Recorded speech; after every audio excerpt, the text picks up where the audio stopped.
At this West African port fronting the Atlantic Ocean arrives President Roosevelt for his conference with Prime Minister Churchill. He drives in a scout car after having flown across the ocean. It is the first time that he has flown since becoming American president, and he is the only president to travel in a plane while in office.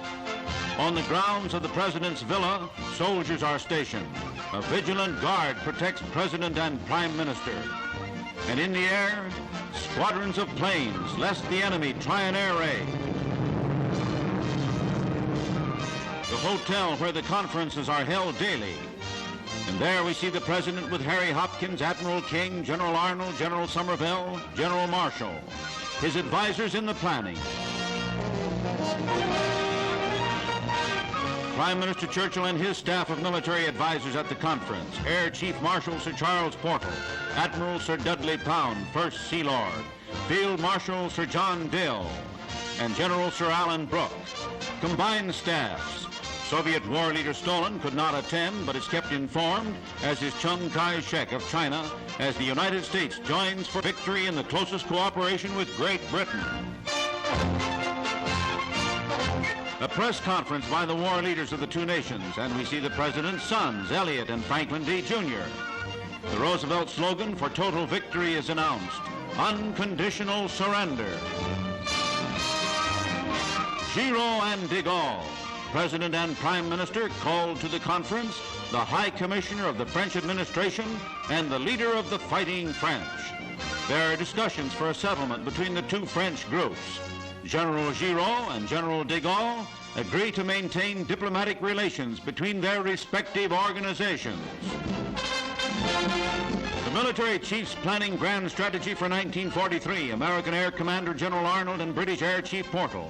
Fleet commanders, American Admiral King and British Sir Dudley Pound. Chief of Army Staffs General Marshall and Sir Alan Brooke. The presidential visit to American troops in Morocco. The soldiers, called out for review, thought it was just another case of some more visiting brass hats. And then, to their surprise, they saw the President of the United States. These motion pictures were made by the Army, Air Force, the Signal Corps, and the Navy. They show American manpower to carry out the plans for victory agreed upon at the Casablanca Conference.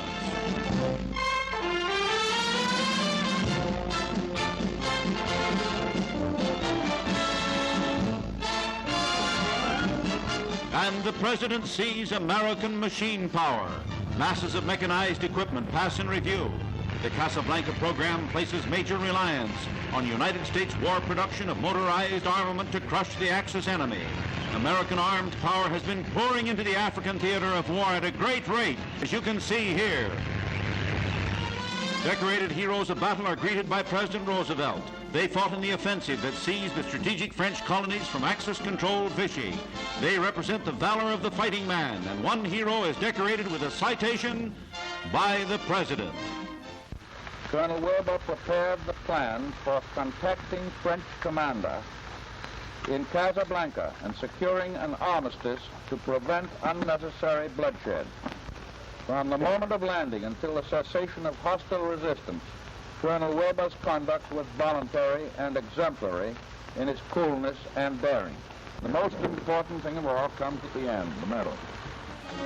And along with the decoration, he gets a promotion and becomes Brigadier General William N. Wilbur.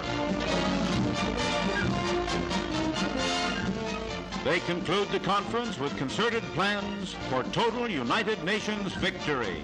Churchill to fly to Turkey for conferences with Turkish leaders, and President Roosevelt, homeward bound, will make stops to confer with leaders.